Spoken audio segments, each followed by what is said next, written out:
నమస్తే, welcome to hit TV. ఈ రోజుల్లో ఎక్కడ చూసినా ఒకటే వైరల్ అవుతున్న న్యూస్. ఇక్కడ మనం మాధవీలత గారు సాయిబాబా గారి మీద అసభ్యకరంగా మాట్లాడడం, అలాగే సాయిబాబా అసలు దేవుడే కాదు, సాయిబాబా గారిని అసలు పూజించొద్దు, సాయిబాబా ఒక ఆఫ్ఘన్ ముస్లిం అంటూ మాధవీలత గారు అలాగే కొంతమంది యూట్యూబర్స్ కూడా మాట్లాడడం జరుగుతుంది. ఇందులో నిజం ఎంత ఏంటి అనేది తెలుసుకుందామని ఈరోజు మనం కిరణ్ శర్మ గురువు గారి దగ్గరికి వచ్చాం. సో సార్ చెప్పండి, అసలు సాయిబాబాని పూజించాలంటారా? సాయిబాబా అసలు దేవుడా? కాదా? లేదంటే నిజంగా మాధవీలత గారు చెప్పినట్టు ఆఫ్ఘన్ ముస్లిం అంటారా? సరే, కొన్ని కొన్ని విషయాలు వెళ్ళినప్పుడు ఆఫ్ఘన్ ముస్లిమా అనేది అఖండ భారతం. అది ఆఫ్ఘనిస్తాన్ అనేది మనకి ఇప్పుడు విడిపోయిన భాగం. బంగ్లాదేశ్, పాకిస్తాన్ అండ్ మనకి శ్రీలంక మరియు మయన్మార్, దాదాపుగా ఆఫ్ఘనిస్తాన్, ఇవన్నీ కూడా మనకి అఖండ భారతం నుండి ఒక భాగాలే. ఇవన్నీ విడిపోయారు, ఎవరికి వాళ్ళు విడిపోయినటువంటి. సరే, అది 80లో కొంత, 1990లో కొంత, 1890లో కొంత, 1947లో కొంత, అది 4-5 ముక్కలుగా చేసి దాన్ని ప్రజాపాలన చేసుకుంటున్నారు. అలాగే ధర్మాన్ని కూడా అలాగే విచ్ఛిన్నం చేయాలని తపనతో కొంతమంది గుడుపుటాన్ని చేస్తూ ఉంటారు. అంటే ఇక్కడ మీరు అడిగిన ప్రశ్న స్ట్రైట్ ప్రశ్న, సాయిబాబా దేవుడా కాదా? దేవుడు కాదు. క్లారిటీ మీకు, ఆయన దేవుడు కాదు, ఎట్టి పరిస్థితుల్లో దేవుడు కాదు. దేవుడు అనడానికి ఒక ఏమిటి, అసలు దేవుడు అంటే ఎవరు అని అడిగితే వేదమే ప్రమాణం. వేదం అనేది సనాతన ధర్మంలో వేదం ఒక్కటే ప్రమాణం. వేదంలో ఎవరి గురించి చెప్పబడిందో వారు మాత్రమే దేవుళ్ళు అవుతారు. వేదము కృష్ణుని దేవుడుగా అంటే ఆయన కృష్ణుడు ఇలా ఉంటాడని చెప్పలా, ఇలాంటి తన్మయత్వంతో ఇలాంటి అలంకరణతో ఉండేవారు ఈ పరమాత్ముడు, ఇతనికి పేరు. కానీ సర్వం మొత్తం కూడా చూసుకుంటే నారాయణుడే, అందరికీ ఒకే దేవుడు. బట్ ఇక్కడ అందరు మనిషి ఒకటేగా, అందరు మనిషి ఒకటి, ఆడ మగ 2 తేడా అంతే. కానీ ప్రతి ఒక్క మగవాడికి వేరున్నారుగా, ఆడవాళ్ళు వేరున్నారు కదా. మరి ఒకే ఆడపిల్ల కదా, ఒకే రకమైనటువంటి అంటే శరీర కదలికలు ఉంటాయి, శరీర అవయవాలు ఉంటాయి. ఆడపిల్లకి మగవానికి అలాగే ఉంటాయి. ఇన్ని పేర్లు ఎందుకు మనకి? మనిషి ఒకడే అని చెప్పొచ్చు మనం, మనిషి ఒకడే, మనిషి మనిషి మనిషి అని సరిపోద్దిగా. మరి ఇన్ని రూపాయలు ఎందుకు వచ్చాయి మనకి? ఒకే మనిషి కదా. అంటే మన ఆర్గాన్ నుంచి వచ్చినటువంటి అనేక రకమైనటువంటి ఒక భాగాలు డిఫరెంట్గా మనం పెంచుకున్నటువంటి జనాభా అంటే ఒక ఉత్పత్తి. భగవంతుడు అనేవాడు మెయిన్ ప్రధానం అక్కడ. ఆయన నారాయణుడే అంటారు. ఆ నారాయణుడు అనే విషయాన్ని వేదంలో చెప్పబడింది. కాబట్టి వేదమే మనకి సమస్తమైనటువంటి మూలం. వేదంలో ఎవరి గురించి భగవంతుడు, ఎవరు గురువులు అని చెప్పబడింది, వారినే మనం పూజించాలి. ఇప్పుడు వేదంలో ఈయన ప్రస్తావన లేదు. సాయిబాబా అనేటువంటి వ్యక్తి యొక్క ప్రస్తావన కానీ, సత్యసాయి అనేటువంటి వ్యక్తి యొక్క ప్రస్తావన కానీ, అలాగే మనకి ఇంకా ఉన్నటువంటి గురువులు ఎవరైతే మన గురువులు ఉన్నారో గురువుల గురించి కానీ, సరస్వతి అనందాని, మాధవనందాని, ఆదిశంకరాచార్య వేరే పేరే లేదు దాంట్లో. ఆదిశంకరాచార్య వారి పేరు దాంట్లో లేదు, వేదంలో లేదు. మరి వేదాన్ని సమగ్రంగా పరిచిన వ్యక్తి ఆయన భగవంతుడు. రమణ మహర్షి పేరు లేదు దాంట్లో, వేదంలో లేదు. నిజంగా సాయిబాబా గురించి పురాణాల్లో గానీ ఎక్కడ అసలు హిందూ గాడే కాదు. అతని గ్రంథాలు కదా, ముస్లిం అని అతనే ఆయన చెప్పుకున్నాడు కదా. ఆయన చెప్పుకున్నాడు, నేను ముస్లింనే పుట్టాను, నేను ముస్లింగానే ఉన్నాను, నమాజ్ చేస్తానని చెప్పాడు. ద్వారకామయిలో చాలా మంది దాన్ని బృందావనం అంటారు. బృందావనం కాదు, అది ద్వారకామయి మాత్రమే. బృందావనం అనేది మంత్రాలయానికి మాత్రమే పేరు, ఇంకో దానికి పేరే లేదు. మంత్రాలయానికి తప్ప బృందావనం, మధుర బృందావనం, 2 బృందావనాలు, మిగతా ఏవి బృందావనాలు కావు. అలా చెప్పడానికి కూడా అవకాశం లేదు. ఇక్కడ సాక్షాత్తు మంత్రాలయంలో కృష్ణ పరమాత్ముడు అవతరించి కనిపించాడు అక్కడ. ఎవరిని? గురు రాఘవేంద్ర స్వామితో లీనమైపోయాడు. గురు రాఘవేంద్ర స్వామి కృష్ణుడు లీనమైన చోటు బృందావనం, అది మంత్రాలయం. పోనీ ఎక్కడన్నా మీరు గురు రాఘవేంద్ర స్వామి గుళ్ళు చూసారు? ఎక్కడన్నా మఠాలు ఉంటాయి. మఠాలు వేరు, గుళ్ళు వేరు. ఇక్కడ నువ్వు ఆరాధించేటువంటి వాటిని మందిరం అనుకో, లేదా మందిరం అంటారు. మన ఇంట్లో దేవాలయ మందిరం ఉంది కదా, ఇంట్లో దేవుడు మందిరం అంటారు దాన్ని. ఆ మందిరంలో ఎవరైనా పెట్టి పూజ, అమ్మనాన్ని పెట్టి పూజ చేసుకో, దానికి నాడే ప్రాబ్లం. కానీ వేరు వ్యక్తులు దేవుడితో కలుపుద్ది అంట నేను. సో దేవుని సాయిబాబాని పూజిద్దు అంటే మాధవీలత గారు చెప్పినట్టుగా దయ్యమో నేనను, దేవుడు అనడానికి మాత్రం అవకాశం లేదు, అటువంటి అర్హత ఆయనకి లేదు. నాట్ ఈవెన్ ఆయనకి కాదు, సత్సాయిబాబాకి లేదు, రమణ మహర్షికి లేదు, మిగతా వీళ్ళందరూ దేవుడితో సమానమైన వాళ్ళు తప్ప భగవంతుళ్ళు కారాదు, కానేరరు. అది ఇంపాసిబుల్. అది ఇంకా వాళ్ళు వేల తపస్సు చేసినా వాళ్ళు భగవంతుడు సమానం కాదు. నాకు మాయలు వచ్చి ఆయన చేశాడు, నాకు సెంటిమెంట్ ఉంది. సెంటిమెంట్ వేరు, ధర్మం వేరు. నీ సెంటిమెంట్ తీసుకొని ధర్మంలో మిక్స్ చేయకండి. ఆ ధర్మంలో ఏం చెప్తుంది? ఎవరెవరికి మంత్రాలతో మనం పూజ చేయాలో వారికే చేయాలి. అది భగవంతునికి, అమ్మవారికి మాత్రమే సాధ్యమైంది. అంటే ప్రతి ఒక్కళ్ళ వ్యక్తికి వచ్చి ఓం నమో భగవదేవుడు అని చెప్పి అభిషేకం చేస్తాం, ఆయనకి సరస్వ శీర్షాపై అభిషేకం చేసి అర్చన చేస్తాం, అది లేదు, అది కూడదని చెప్తున్నాను. ఆవిడేమంటుందంటే, మాధవీలత ఏమంటుంది, ఇలా అందరూ కూడా ఒక్కొక్కళ్ళు ఒక్కొక్క మతంలాగా వెళ్ళిపోయి మన మతాన్ని నాశనం చేస్తున్నారు. ఇట్లా నీ దేవుడిని కృష్ణుని పూజించి అంటుంది ఆవిడేమంటుంది, నీ కృష్ణుని నువ్వు పూజించు, నీ దేవుడు నువ్వు పూజించు తప్ప అల్లా మాలిక్ అనేటువంటి వ్యక్తిని, సబ్కా మాలికే అనే వ్యక్తుల్ని నేను నమాజ్ చేస్తా అనే వ్యక్తులు ఎందుకు పూజిస్తున్నావు? ఇప్పుడు వాళ్ళ పుస్తకాలలో ఏముంటుంది, ఖురాన్లో ఏముంటుంది, క్రైస్తవంలో ఏముంటుంది, ఎవరైతే విగ్రహాలు చేస్తారో వాళ్ళ పిల్లల్ని రేప్ చేయండి అని చెప్తుంది. వాళ్ళ పిల్లలు వాళ్ళని చంపేమని చెప్తుంది, రాళ్లతో కొట్టమని చెప్తుంది. ఈ ఖురాన్ కానీ ఇవన్నీ కూడా అవే చెప్తున్నాయి. అలాంటిది మరి ఈ దైవ శాస్త్రంలో పరమత సహనం మంచిది, ఇతరులను చూసి ఎవరినైనా సరే సహకరించని చెప్పింది భగవద్గీత.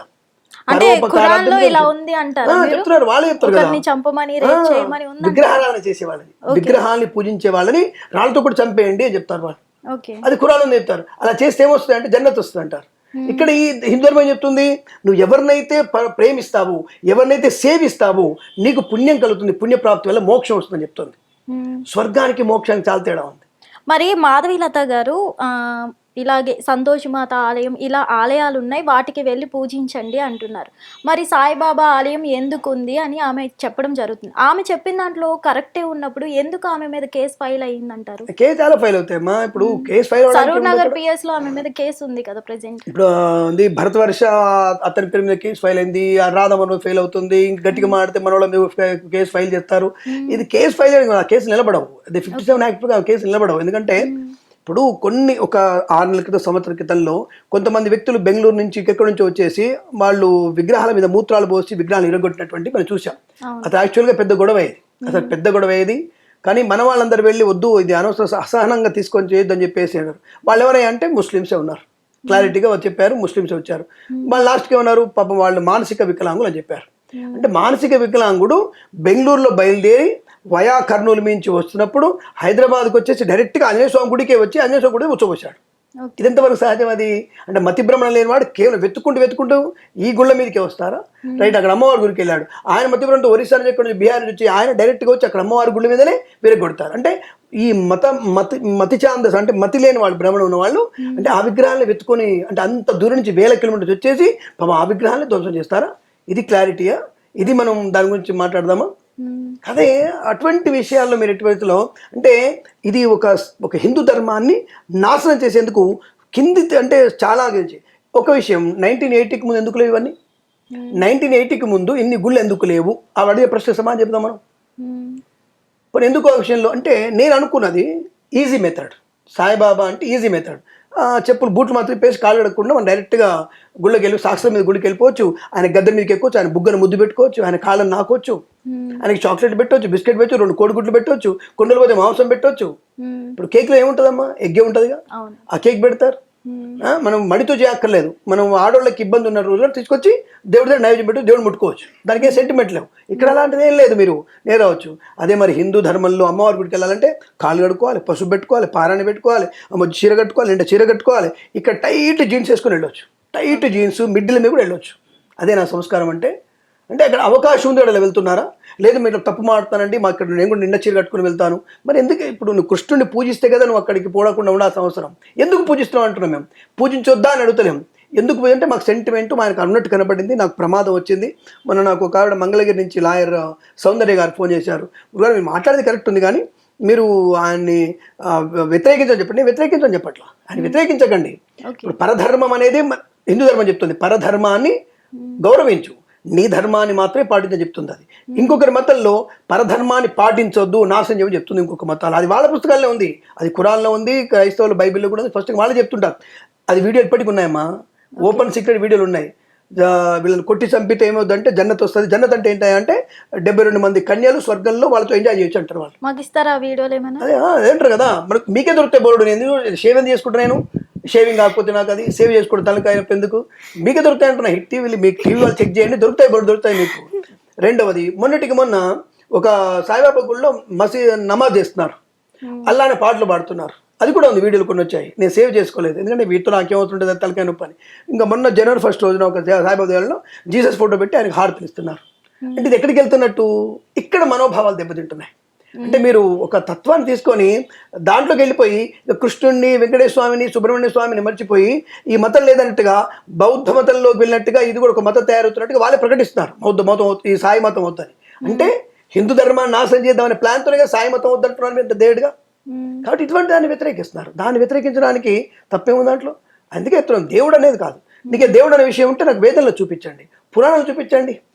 గురుగారు ఇప్పుడు టెంపుల్స్ కి గవర్నమెంట్ నుంచి మనకి కావాలి కానీ ఎలాంటి హెల్ప్ అయినా సరే కట్టాలంటే సాయిబాబా టెంపుల్స్ కి అవసరం లేదు, సాయిబాబా టెంపుల్స్ ఓన్లీ డబ్బు సంపాదించడం కోసం మాత్రమే కడుతున్నారు అని కొన్ని వార్తలు వస్తున్నాయి. ఇది నిజమేనంటారా? ఇప్పుడు దాని విషయంలో నేను చర్చించడానికి అది వాస్తవం అవాస్తవం మిమ్మల్ని ప్రశ్న అడిగితే సమాధానం చెప్పండి. నాకు సింపుల్ లాజిక్.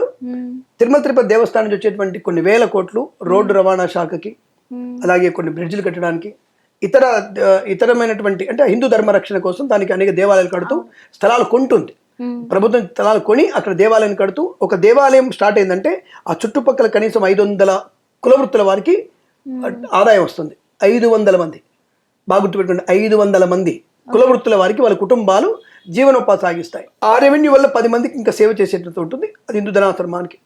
ఎండోమెంట్లో వచ్చేటువంటి డబ్బంతా కూడా ఎవరిది? ఎండోమెంట్ డిపార్ట్మెంట్ ఎవరిది? హిందువులది. ఆ వచ్చే డబ్బంతా ఏమవుతుంది అంటే అక్కడ రెవెన్యూ డిపార్ట్మెంట్కి వెళ్తుంది. రెవెన్యూ డిపార్ట్మెంట్ ఎవరు ఖర్చు అవుతుంది? ముస్లిమ్స్ ఖర్చు అవుతుంది, క్రిస్టియన్ ఖర్చు అవుతుంది, సిక్కులు ఖర్చు అవుతుంది, జైలుకి పోతుంది, అందరికి పోతుంది. దాంట్లో హిందువులు కూడా వస్తుంది. డబ్బు ఎవరిది? పంచేది ఎవరికి? తిరుమల తిరుపతి దేవస్థానం ట్రస్ట్ వచ్చేసి హిందూ ధర్మానికి డెవలప్ చేస్తుంది, కొన్ని గుళ్ళు కట్టిస్తుంది, తప్పకుండా మీకు రహదారులు ఏర్పాటు చేస్తుంది, ఇది చేస్తున్నది. శ్రీశైలం అలాగే ఉంది. శ్రీశైలం దేవస్థానం డబ్బు అలాగే వస్తాయి, ఈ డబ్బులు వస్తాయి. వీళ్ళు అడిగితే వీళ్ళు ఏమన్నారంటే, ఇప్పుడు మేమేమో ఒక ట్రస్ట్, ఒక దేవాలయం ట్రస్ట్ నేను చెప్తున్నాను. ఒక దేవాలయానికి నేను కూడా ఇక్కడ సాయి అనేటువంటి దానికి దత్తాత్రేయ సాయినాథ ఆలయానికి నేను ట్రస్ట్ మెంబర్గా ఉన్నాను. నేను కూడా నేను అందుకే వ్యతిరేకించాను. గురువును పూజ చేసుకో, నన్ను వచ్చి అభిషేకాలు పోయి హారతులు ఇయ్యను, అస్సలు ఇవ్వ. నేను అరే నీ గురువును సెంటిమెంట్ ఫాలో, నేను ట్రస్ట్ మెంబర్ అయితే దాని రూలే ఉందా పూజ అని? ట్రస్ట్ నమ్మకం లేదు అన్నట్లే. ఒక వ్యక్తి మీద అతని నమ్మకం ఉంది, అతన్ని అంతమంది సేవిస్తున్నారంటే అతనిలో ఒక మహత్వం ఉంటుంది ఖచ్చితంగా. మహత్వం ఎందుకంటా నేను గురువును పూజించు, దేవుడితో సమానంగా పూజించకు. నా పక్కన దత్తాత్రేయ స్వామి ఉన్నాడు, ఆయన పూజిస్తే ఆయన హారతిస్తాను కంపల్సరీ. నేను దాని గురించి తప్పక మాట్లాడలేదు. నేను వాళ్ళ ఉందని ఇస్తాడు, నేను చేయను ఎక్కువగా. ఎవరైనా వచ్చారు ఫోటో కోసం, రైట్, ఓకే, నో ప్రాబ్లం. అంటే ఎందుకు ఉంది ఎలా అంటే నాటకం ఆడను, నేను ఉన్నది ప్రాక్టికల్గా మాట్లాడతాను నేను. ఇప్పుడు వాళ్ళ విషయంలో ఇప్పుడు మీరు అన్నారు, సరే ఈ సబ్జెక్ట్ పక్కన పెడితే సత్యసాయి సేవా ట్రస్ట్ ఉంది, సత్యసాయి సేవా ట్రస్ట్ వినే ఉంటారు, పుట్టపర్తి సాయిబాబా. ఆ సేవా ట్రస్ట్ నుంచి ఎన్ని వేద పాఠశాలలు అనుకుంటాను మీరు? వేద పాఠశాల అంటే ధర్మం అంటే ఎలా స్టార్ట్ అవుతుంది అంటే వేదంతో స్టార్ట్ అవుతుంది. ఎన్ని వేద పాఠశాలలు అనుకుంటాను మీరు? 127 వేద పాఠశాలలు ఉన్నాయి. సత్యసాయి సేవా ట్రస్ట్ మీద 120 వేద పాఠశాలలు ఉన్నాయి, 330 వైద్యాలయాలు ఉన్నాయి, దాదాపు 140 కాలేజీలు ఉన్నాయి. ఎక్కడున్నాయంటే బెంగళూరు, మద్రాస్, హైదరాబాద్, రాజమండ్రి, తర్వాత మనకి ఔరంగాబాద్, తర్వాత మనకి ఒరిస్సా, మహారాష్ట్ర, ఇన్ని ప్రాంతాలు ఉన్నాయి. అనంతపురం జిల్లా మొత్తానికి నీళ్ళు ఇచ్చేది ఎవరు అనుకుంటున్నారు? మంచి నీళ్ళు ఏర్పాటు చేసేది ఎవరు అనుకుంటున్నారు? కేవలం సత్యసాయి ట్రస్ట్ వాళ్ళే. ఇది విట్నెస్ ఉంది అక్కడ మీకు. సరే, ఇప్పుడు మనం సాయిబాబా అనేటువంటి సంస్థాన ట్రస్ట్ కిందకి వద్దాం. ఎన్ని కాలేజీలు ఉన్నాయి? 7 college. Go and check in the internet. 7 colleges ఉన్నాయి. ఒక కాలేజ్ మాత్రం ఒడిశాలో ఉంది, అది 2015లో కట్టారు. 2015 or 2005, ప్లీజ్ బి కరెక్టెడ్ మీ వందప్పడం. మరి మిగతా కాలేజ్ ఎక్కడ ఉన్నాయంటే షిరిడిలో ఉన్నాయి. ఒక కాలేజ్ మాత్రం మహారాష్ట్రలో, బాంబేలో ఉంది. అంటే మీరు ప్రూఫ్ చెప్తున్నారా ఇదంతా నిజంగా డబ్బు కోసమే అవుతుంది? ఇప్పుడు చెప్పిన సమాధానం మీరు చెప్పాలి. ఇప్పుడు ఈ కాలేజినప్పుడు ఈ డబ్బు సంస్థానానికి డబ్బులు బోర్డు వస్తున్నాయి కదా, ఎక్కడికి వెళ్తున్నాయి అంటే ఒక ఆయన లైవ్లో చెప్పేసి రైల్వే స్టేషన్ కట్టించారు. నేను అంటే రైల్వే బోర్డుకి నేను ఎంక్వైరీ పెట్టేస్తే ₹1 కూడా ఏ జనాల దగ్గర నుంచి అక్కడ తీసుకున్నది కాదు. రోడ్డు వేసుకున్నారు వాళ్ళు, రైల్వే స్టేషన్ రోడ్డు వేశారు. రైల్వే నిర్మాణంలో ఎవరి భాగస్వామ్యం తీసుకోరు, ఏ ఒక్కళ్ళ విరాళాలతో తీసుకోరు. అది రైల్వే బోర్డుకి బోర్డు ఆదాయం ఉంది. మన దేశంలో ఉన్నటువంటి బోర్డుకి ఆదాయం ఎవరికంటే రైల్వే బోర్డుకి ఆదాయం ఎక్కువ. ఎల్ఐసి, రైల్వే బోర్డుకి ఆదాయాలు ఎక్కువ ఉన్నాయి. కాబట్టి వాళ్ళొకరిని మీరు డబ్బులు అడిగే అవకాశం వాళ్ళకి లేదు. కానీ వాళ్ళు బ్రహ్మాండం కట్టారు అక్కడ రైల్వే స్టేషన్, రోడ్లు వేసుకున్నారు. నీ చుట్టూ ఉన్నటువంటి ఈ యొక్క ద్వారకమైనటువంటి ప్రాంతానికి, మందిరానికి చుట్టూ రోడ్లు వేసుకున్నావు, డెవలప్ చేసుకున్నావు, అది నీ ఇష్టం, నీకు ఆర్థికంగా రావడానికి చేసుకున్నావు. మరి మిగతా ఎక్కడ ఎవరికి పంచావు అంటే అన్నదానం చేస్తావు అన్నారు. అన్నదానం చేస్తారు. ఎక్కడ చేస్తారు? సాయిబాబా గుడిలో గురువారం చేస్తాం. మరి అయ్యప్ప స్వామి గుళ్ళు మొన్న జరిగిన 70 రోజులు పూజలు జరిగాయి కదా, మరి ఏమైంది అక్కడ? ఇక్కడ ఎన్నిసార్లు పెడతారు? ఒక్కసారి పెడతాం సార్, మధ్యాహ్నం బాగా పెడతాం సార్. మరి అదే అయ్యప్ప స్వామి గుళ్ళో మధ్యాహ్నం ఫుల్ భోజనం, సాయంత్రం ఏ భోజనం? పంచభక్ష ప్రణాళిక పెడతారు. బజ్జీలు, అవి, చట్నీ, 2 కూరలు, 2 పచ్చళ్ళు, చారు, పెరుగు బ్రహ్మాండంగా పెడతారు. సాయంత్రం 3 రకాల టిఫిన్లు పెడతారు అయ్యప్ప స్వామి. ఇప్పుడు మరి గణపతి నవరాత్రి ఉత్సవాలు అప్పుడు అక్కడ ఎంత పెట్టారు? ఎన్ని అన్నదానాలు అయినాయి? అమ్మవారి నవరాత్రులు అప్పుడు నిజాం ఇన్స్టిట్యూట్ ఆఫ్ టెక్నాలజీ పక్కన ఎంత అవుతుంది? పురాణపుల్లో మీకు ఉన్నటువంటి అమ్మవారి దేవాలు ఎంత అవుతుంది? భాగ్యలక్ష్మి దేవాలయ శుక్రవారం అన్నదానం ఎంత అవుతుంది మీకు తెలుసా? మరి ఇవన్నీ ఏం తెలియకుండా ఎలా మాడుతున్నారు అంటే, మేము అన్నదానం చేస్తామంటే ఎక్కడ చేస్తామంటే సాయిబాబా గుడిలో వచ్చిన వాళ్ళకి. వచ్చిన వాళ్ళు గుడికి వచ్చారు, మీరు అన్నట్టు గుడికి వచ్చారు, మందిరానికి వచ్చారు, మీరు ఏం చేస్తారు? పాపం గుడికి వచ్చారు, ₹100 హుండీలు ఇద్దాం వేసారా? సరే హాస్పిటల్కి ఉంది పాపం డొనేషన్ 100 రూపాయలు చేశారా, 200 రూపాయలు పెట్టి భోజనం చేశారు మీరు, అదే బయట తినొచ్చు కదా మీరు, అక్కడేం తింటున్నారు? అంటే the men who the sentiment 10, 50 అందులో వేస్తాడుగా. అదే అయ్యప్ప స్వామి గుళ్ళకి వచ్చిన వాడు గుడి బంద్ అయిన తర్వాత, గుడి తాళం వేసిన తర్వాత వచ్చి భోజనం చేస్తారు. గుడి తాళం వేసిన తర్వాత భోజనం, స్వామివారి నైవేద్యం పెట్టాక తాళం వేసి వచ్చి అప్పుడు విస్తలు వేస్తారు. అక్కడ హుండీలోకి వెళ్ళాల్సిన అవసరం లేదు. ఏ అయ్యప్ప కూడా పోయి డబ్బులు వేయడు. సరే పూజ ఎప్పుడు వేస్తారేమో తర్వాత విషయం. మరి ఎక్కడ ఖర్చు పెడుతున్నారు? అనాథ కేంద్రాలు ఎక్కడ ఉన్నాయి? అసలు అనాథ కేంద్రాలు ఎందుకు పుడుతున్నాయి అంటే ఇన్ని ప్రశ్నలు అవి అడుగుతుంది. కాబట్టి ఇప్పుడు మీరు చెప్పండి, సాయిబాబా ట్రస్ట్ వెనకాల ఉన్నటువంటి ఆర్థిక లావాదేవీలు ఏమిటి? పోనీ ఇక్కడ వాళ్ళు తీసుకుంటారు, పోనీ తక్కువ స్థాయి గుళ్ళున్నాయిగా. ఇప్పుడు మా ట్రస్ట్ అదే ఉంది, మందిరం ఉంది. ఆ ట్రస్ట్ మందిరానికి పోనీ సంవత్సరానికి 10 లక్షలు ఇస్తున్నారా మీరు ఏమన్నా? మా ట్రస్ట్ మహిళ పాపం మా ట్రస్ట్ సభ్యులే పాపం ఇద్దరు పెద్దవాళ్ళు, వాళ్ళిద్దరే అక్కడ ఉన్నటువంటి అర్చకత్వం చేసేటువంటి వ్యక్తికి డబ్బులు వీళ్ళే ఇస్తారు. పాపం 15,000 జీతం ఇస్తారు వీళ్ళే. పోనీ అదన్నా మీరు ఏమైనా ఇస్తున్నారా? లేదు. అంటే ఇక్కడ ఇప్పుడు దేనికి సమాధానం? అదే తిరుమల గురించి వచ్చేటువంటి డబ్బులు కొన్ని వేల మందికి ఏదైనా గుళ్ళో వేదపారాయణం చేస్తే వాళ్ళు జీతం ఇస్తారు. ఉట్టిగా 25,000, 30,000 ఇస్తారు వాళ్ళకి. ఏదేమైనా సరే దాన్ని టీటీడీ స్కీమ్ అంటారు, దాన్ని పారాయణ స్కీమ్ పారాయణ అంటారు దాన్ని. వేద పండితులు ప్రతి ఒక్కళ్ళకి 25,000, 32,000 ఇస్తారు ఒక్కొక్కళ్ళకి. అట్లాంటి వాళ్ళు 70,000 మంది ఉన్నారు. 70,000 మందికి నెలకి జీతం వస్తుంది. అంటే సాయిబాబా టెంపుల్లో చేసే వాళ్ళకి ఇవ్వడం లేదు, ఎవరు ఇవ్వరు, ఎండోమెంట్ వాళ్ళు కూడా ఇవ్వరు. అక్కడ వేరే శివలింగం ఉండి శివాలయానికి కానీ అమ్మవారు ఆలయానికి కింద పూజ చేస్తున్నట్టు రాసుకుంటారు తప్ప ఎండోమెంట్లో షిరిడిని సాయినాథుని ఎట్టి పరిస్థితుల్లో మీరు ఆయనకి దేవుడిగా తీసుకోరు. వాళ్ళు ఇంపాసిబుల్ అది.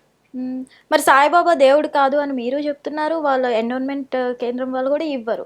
సో అలాంటప్పుడు దేవాలయాలు ఎందుకు అంటారు సాయిబాబా? చెప్తారు కదా, అదొక రకమైనటువంటి ప్రోవోక స్టార్ట్ అయింది. అంటే ఒక సెంటిమెంట్ కొంతమంది స్టార్ట్ అవుతుంది, కొంతమందికి ఇప్పుడు మీరున్నారు సెంటిమెంట్. ఇప్పుడు ఫర్ ఎగ్జాంపుల్ చెప్దాం, ఇప్పుడు మన ఎగ్జాంపుల్ చెప్దాం. ఒక 10 రోజుల నుంచి కిరణ్ శర్మనే ఎందుకు అందరు ఇంటర్వ్యూ తీసుకుంటున్నారు? దేనికి తీసుకుంటున్నారు? ద వాయిస్ బాగా లేస్తుంది వీడు ట్రెండింగ్లో ఉన్నాడు కాబట్టి వీడు తీసుకుంటున్నారు. సింపుల్ లాజిక్, అంతకుమించి ఏం లేదుగా. ఏముంది అక్కడ తీసుకోవడానికి? జాతకాలు చెప్పే నేను, పూజారి నేను, ఎందుకు నా జాతకాలు అన్ని నా గురించి తీసుకుంటున్నారు? వాడిని అన్వేషకులు తీసుకుంటారు, సాయిబాబా తీసుకుంటారు, ఇంకోటి తీసుకుంటారు, సారయ్య తీసుకుంటారు. ఇంట్లో తీసుకొని ఏం చెప్తున్నానంటే వీడు హైప్లో ఉన్నాడు కాబట్టి వీడిని తీసుకుంటే మనకి వ్యూస్ బాగా వెళ్తాయి. నేను వ్యూస్ బాగాతో పాటు విషయాన్ని స్పష్టంగా చెప్పాను. సాయిబాబా నేను వ్యతిరేకించని చెప్పట్లేదు, ద్వేషించకని చెప్పట్లేదు నేను. కానీ అలా అని చెప్పేసి ఆయన పూజించొద్దంట. నేను పూజ వేరు, ఆరాధన వేరు. ఆరాధించుకోవడం వేరు. నీ తల్లి తండ్రి తర్వాత ఆయన ఆరాధించండి, నో ప్రాబ్లం. కానీ ఆ మంత్రాలతో ఆయన అభిషేకం చేయొద్దంటానే. కానీ నిజంగా సాయిబాబా ముస్లిమే, ఆయనే ఒప్పుకున్నాడమ్మా. మేము చెప్పడం హిందూస్ ఎందుకు వెళ్ళి పూజిస్తున్నారు? సెంటిమెంట్ అంటున్నారు కదా, సెంటిమెంట్ అనేది వేరు. ఇప్పుడు మా ఇంట్లో మా ఆవిడ కూడా సాయినాథ్ అనుకుంటుంది, దాన్ని నేనే చెప్తానికి సెంటిమెంట్ కాదన్నా. అంటే ఒక ముస్లిం అయి ఉండి సాయిబాబాకి ముస్లిమ్స్ ఎవ్వరు వెళ్ళరు టెంపుల్ కి, కానీ హిందూస్ వెళ్తున్నారు. అంటే ఇక్కడ తప్పు ఎవరు అంటారు? చెప్తారు కదా, అదే చెప్తారు వీళ్ళు కూడా. హిందువులే ఎందుకు అలా వెళ్తున్నారు? నీ కృష్ణుడిని, నీ రాముడిని, నీ ఈశ్వరుని కాకుండా ఎందుకు పరాయి వాళ్ళు ఎందుకు పూజిస్తున్నావు నువ్వు? ఎందుకు అట్లా లేని దాన్ని ఎందుకు చేస్తుంటారు? ధర్మానికి వ్యతిరేకంగా వెళ్తున్నారు అంటే వాళ్ళు అంటారు మా సెంటిమెంట్ గౌరవించలేరు, మా మనోభావాలు దెబ్బతీస్తున్నారు అని చెప్పేసి. నాకు సాయిబాబా ముట్టుకుంటూ వచ్చింది, నాకు విభూతి ఇస్తే వచ్చేసింది, నాకు అది పెట్టుకోగానే నాకు డబ్బులు వచ్చేసాయి, నాకు ఇది పెట్టుకొని ఉద్యోగం వచ్చేసింది, నేను 3 పరీక్ష చేయగల. ఈ లవర్ సెంటిమెంట్ ఎక్కువైపోయింది అక్కడ. ఫస్ట్లో ఇది 1980-90లో లవర్ కూడా అది లవర్ సెంటిమెంట్. మీరు చూసుకోండి, చాలా మంది చూసుకోండి, అయ్యో బోలెడు మంది 80, 90, 2000 మధ్యలో ఇది లవర్ గుడి. మనకి వెనక బాలాజీ టెంపుల్ వీసా దేవుడు అన్నట్టుగా, పాస్పోర్ట్ దేవుడు అన్నట్టుగా ఇక్కడ లవర్ గుడి ఉండేది. తప్పకుండా చాలా మంది అక్కడ వీళ్ళు కలిసి అంటే ఎవరు ఏమనే వాళ్ళు కాదు, నిశ్శబ్దంగా ఉండాలి, అక్కడ సైలెంట్ కూర్చోవాలి, ఇద్దరు కూర్చొని మనుషులు మాట్లాడుకునేవాళ్ళు. అలా ఉండేది అప్పుడు. నేను కాదు తప్పుగానట్లే నేను అంటే మిగతా వాళ్ళు వెళ్ళేవారు కాదు, మిగతా వాళ్ళు లేదు, అది లవర్స్ గుడిగా ఉండేది అప్పుడు. అంటే సైలెంట్గా వెళ్ళి వాళ్ళ మనోభావాల్ని దేవుడా మనం చూసుకొని చెవులు చెప్పుకునేవాళ్ళు. కొన్ని దేవాల చెవులు చెప్పుకునేవాడు. ఆయన ముద్దు పెట్టుకుంటారు, ఆయన కాళ్ళని నాకుతుంటారు. నాకు అర్థం కాదు, నాకు ఇదేంద్ర బాబు అని చెప్తాను. పరమేశ్వరుణ్ణి పూజించేటువంటి తత్వంతో నువ్వు పూజించు, ఆయన ఆరాధించండి. స్వామి గురువు నన్ను ఒక మంచి సన్మార్గం నడిపించు గురువు అని చెప్పి గురువు దండం పెట్టండి, గురువుగా ఆయన పూజించండి, గురువుగా ఆయన ఆరాధించండి. అంతే తప్ప వేరే రకంగా ఆయన పూజించొద్దని అంట. పూజకు అర్హరు కాదు ఆయన, పూజనీయంతగా లేనట్లేదు, ఏ మనిషికి ఉండదు. అయితే మాధవీలత గారు చెప్పిన దాంట్లో తప్పు లేదంటారు. నేను కొన్ని విషయాలు ఏకీభవించాను కదా, రాక్షసుడు దయ్యము అనేది అదంతా అవసరం లేదు. వాళ్ళ మనోభావాలు దెబ్బతినడం ఎందుకు? జస్ట్ మన వేదమే మూలము, వేద ధర్మంలో అది ఉందా, పురాణంలో ఆయన దేవుడు ఉందా, ఉంటే నేనే పూజ చేస్తా. లేదు కానీ పూజ అర్హుడు కాదు, ఆరాధిస్తా నేను కూడా. ఓం సాయినాథ్, ఓం సాయినాథ్, సాయిరామ్ ఎందుకు, సాయినాథ్ అంతే. అంతవరకు తప్ప సాయికి శ్యామ్కి ముడి పెట్టొద్దు. వారందరూ ముడి పెట్టే వాళ్ళు కాదు, ముడి పెట్టకూడదు అట్లా అని చెప్తాను. అంటే ఇప్పుడు సాయిబాబాని పూజించే వాళ్ళు ఎట్లా ఆరాధించాలంటారు? ఇది గురువుగా ఆరాధించు. గురువుగా ఒక గురువుగా నీకు టీచర్ చెప్పాడు, ఏదైనా సైన్స్ చెప్పే టీచరు, తెలుగు చెప్పిన టీచరు, నీ తండ్రి అని నీకు పాట చెప్పినాడు, అలాగా ఆరాధించండి. గురువుగా ఆరాధన వేరు. అబ్దుల్ కలాం ఉన్నారు, అబ్దుల్ కలాం పూజిద్దామా? Abdul Kalam is the one of the great scientist for the నేనంటే ఫాదర్ ఆఫ్ ది నేషన్. నేను కలాం గారిని అంటాను. ఐ ట్రస్ట్ హిమ్, ఆయన ఫీట్ టచ్ చేస్తాను నేను. బికాస్ ఈజ్ ముస్లిం అయినా సరే ఆయన అంత వ్యక్తి. ఆయన ఎక్కడ కూడా హిందూ ధర్మాన్ని దాన్ని కూడా ఆయన ద్వేషించాడు. ఆయన ఫ్రెండ్స్ అందరూ కూడా బ్రాహ్మలే. ఆయన పెరిగింది బాపనళ్ళలో. ఆయన చెప్పాడు, వింగ్స్ ఆఫ్ ఫైర్ బుక్లో ఉంది ఆ విషయం. ఆయన ఫ్రెండ్ గోపాలకృష్ణన్, ఆనందన్, వాళ్ళందరూ తెలుగు బ్రాహ్మిన్స్, వారు తమిళ బ్రాహ్మిన్స్, వాళ్ళ ఇంట్లో పెరిగాడు ఆయన. వాళ్ళు దద్దోజనం తిన్నాడు ఆయన. ఆయన ఒక బ్రాహ్మణ డబ్బులు ఇస్తే ఆయన పెరిగాడు. ఆయన ఉద్యోగానికి కూడా బ్రాహ్మణ ఇస్తే వెళ్ళాడు. అందుకే ఆయన ఫీల్ బెటర్, నేను ఇక్కడ హ్యాపీగా ఉన్నాను చెప్తాడు ఆయన. కాబట్టి ఆయనకు నేను తప్పకుండా టచ్ ఫీట్ చేస్తాను నేను. ఆయన చెప్పి ఆయన విగ్రహం పెట్టి పూజ చేయనా, అభిషేకం చేయను కదా, ఆరాధించేదే. It's a great man, it's a good, it's a very perfect, is a very whole soul మనిషి. ఇది దాన్ని ఆరాధన అంటారు. దీన్ని మెచ్చుకోవడం ఆరాధన వేరు. కానీ ఆయన కూర్చోబెట్టి విగ్రహం తయారు చేసి అబ్దుల్ కలాం ఆయన నమః అభిషేకం సమర్పయామి, అబ్దుల్ కలాం ఆయన నమః నేను ఉదకం సమర్పయామి చెప్పడానికి లేదు అక్కడ. హ్యూమన్ బీయింగ్ వేరు, భగవంతుడు. ఆయన ఎప్పుడు కనబడడు, ఆయన కనబడడు. ఈయన కనిపించే దేవుడు అంటున్నాను మీరు. భగవంతుడు మానవ రూపంలో వస్తాడు. మానవ రూపంలో ప్రతి ఒక్కరిని మనం పూజ అవసరం లేదు. అలాంటప్పుడు రమణ మహర్షి విగ్రహం పెట్టి పూజ ఎందుకు చూద్దాం. విదేశాల నుంచి ఒకసారి రమణ మహర్షి శాస్త్రంగా తెలుస్తుంది. విదేశాల నుంచి వచ్చి అక్కడ రమణ మహర్షి దగ్గర సేవ చేస్తుంటారు, మౌనంగా సేవ చేస్తారు. ఇలా మేము మనోభావాలు చెప్పరు వాళ్ళు. ఏం చేస్తున్నారు అంటే, I'm doing just I'm praying for God, I'm praying for poor people, for feeding, I'm donating something, but is not mine, is Ramana Maharshi told me అంటారు వాళ్ళు. ఇప్పుడు వెళ్ళండి, ప్రెసెంట్ వెళ్ళండి మీరు అరుణాచలం, రమణ మహర్షి జరుగుతుంది. నాన్నగారు ఆశ్రమంలో అదే జరుగుతుంది మీకు. వాళ్ళు ఏది పెడతారు, సింపుల్ డ్రెస్ ఉంటుంది వాళ్ళకి, ఇంత వాళ్ళలో గర్వం ఉండదు, సైకిల్ మీద వస్తారు వాళ్ళు. అలాంటి రమణ మహర్షి విగ్రహాలు పెట్టేందుకు పూజ చేయరు మీరు. అబ్బే హాయ్. అందుకే కొన్ని మందికి ద్వేషం ఉంటుంది. ద్వేషాన్ని నీ ధర్మం గురించి గొప్పగా చెప్పు తప్ప ద్వేషం చెప్పడం వల్ల ప్రయోజనం లేదంటా నేను. That's all. Hit TV app, ఇందులో short news, live news, entertainment shows, movies, digital magazines తో పాటు మీ జిల్లా వార్తలను కూడా ఫ్రీగా చూడొచ్చు. ఇంకెందుకు ఆలస్యం, వెంటనే హిట్ టీవీ యాప్ ని డౌన్లోడ్ చేసుకుని ఫ్రీగా ఎంటర్టైన్మెంట్ పొందండి. Hit TV app, hit TV app, please download hit TV app. Hit TV app ని ఫ్రీగా డౌన్లోడ్ చేసుకుని ఎంజాయ్ చేయండి. మీకు నచ్చిన ఎంటర్టైన్మెంట్ కోసం హిట్ టీవీ యాప్ ని ఫ్రీగా డౌన్లోడ్ చేసుకుని ఎంజాయ్ చేయండి. హిట్ టీవీ యాప్ ని డౌన్లోడ్ చేసుకుని ఆస్వాదించండి, ఆశీర్వదించండి. ఇంతమంది సెలబ్రిటీలు హిట్ టీవీ యాప్ ని డౌన్లోడ్ చేసుకోండి అని చెప్తున్నారంటే ఎంత మంచి యాప్ ఆలోచించండి. అమెరికా అమెరికా అమెరికా అమెరికాలో చదవాలనుకునే వాళ్ళకి విశ్వసనీయమైన పేరు మన శౌర్య కన్సల్టెన్సీ. UK లో 1 year masters, UK లో 1 year masters, 2 years work permit up to 5 years visa. Contact Saurya Consultancy. Contact 89851 89851.